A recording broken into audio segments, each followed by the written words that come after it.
Selamat pagi Bapak dan Ibu serta anak-anak yang terkasih. Renungan hari Jumat tanggal 11 Juni 2021. Marilah kita siapkan hati dan pikiran kita untuk mendengarkan sabda Tuhan.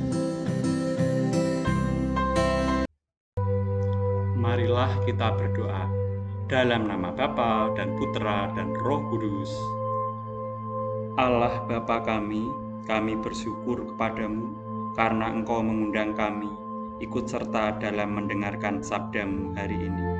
Dengan rendah hati kami datang, membawa serta sukacita, syukur, dan segala kekurangan serta dosa-dosa kami. Kami meluhurkan nama-Mu, karena lewat renungan ini, kami boleh mengenang peristiwa keselamatan dan dalam sengsara, wafat dan kebangkitan Yesus. Kami mohon penerangan Roh Kudus-Mu agar segala perhatian, perasaan, dan akal budi kami senantiasa terarah kepadamu. Amin. Inilah Injil Yesus Kristus menurut Yohanes. Dimuliakanlah Tuhan.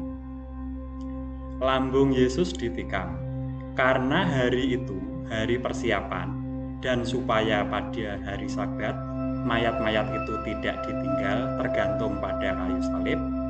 Sebab Sabat itu adalah hari yang besar.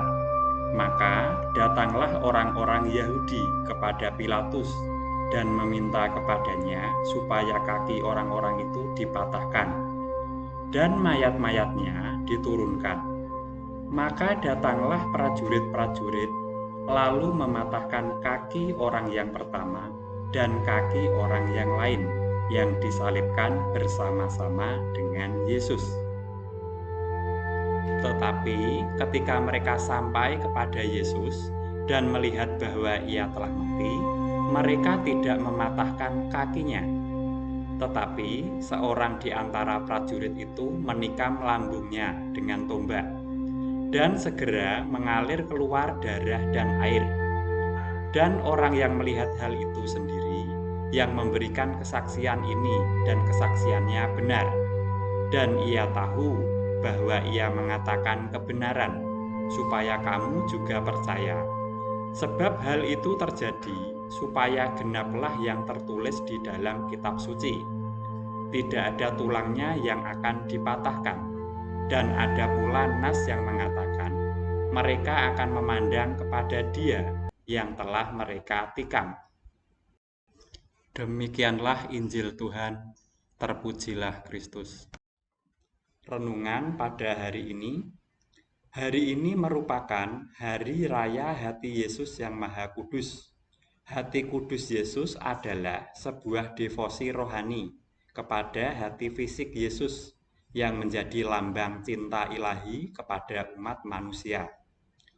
Devosi ini dimulai oleh Santa Marguerite Marie Alacoque.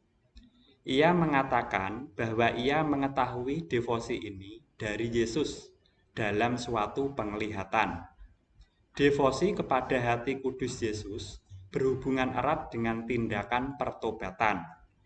Dalam ensikliknya Miserentissimus Redemptor, Paus Pius ke-12 menyatakan, semangat untuk memperbaiki kesalahan atau mengganti rugi kesalahan, yaitu reparasi, selalu menempati posisi yang terpenting dan terdepan di dalam penyembahan yang ditunjukkan kepada hati Yesus Maha Kudus.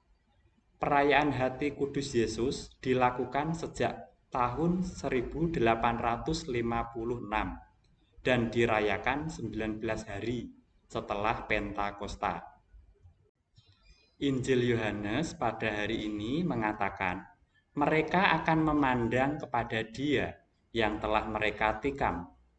Yesus yang telah wafat di salib itu menjadi pusat perhatian Yohanes. Melalui salib, orang Kristen memandang derita dan wafat dan menemukan arti hidup yang sesungguhnya.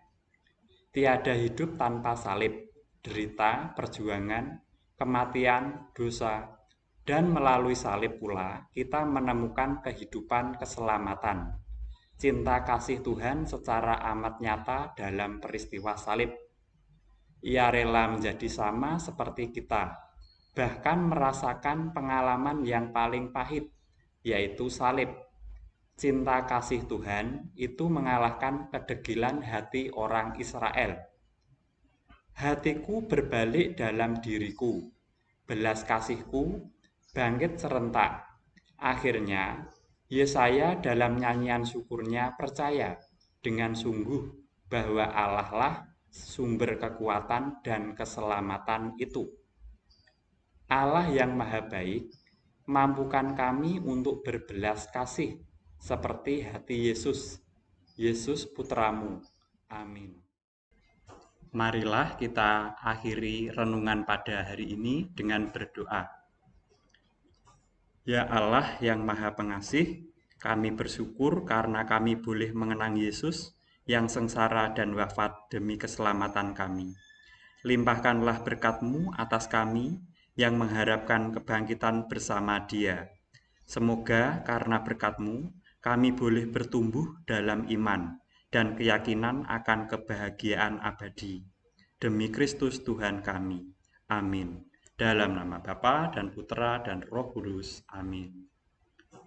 Terima kasih anak-anak yang telah mendengarkan renungan pada pagi hari ini. Berkah dalam.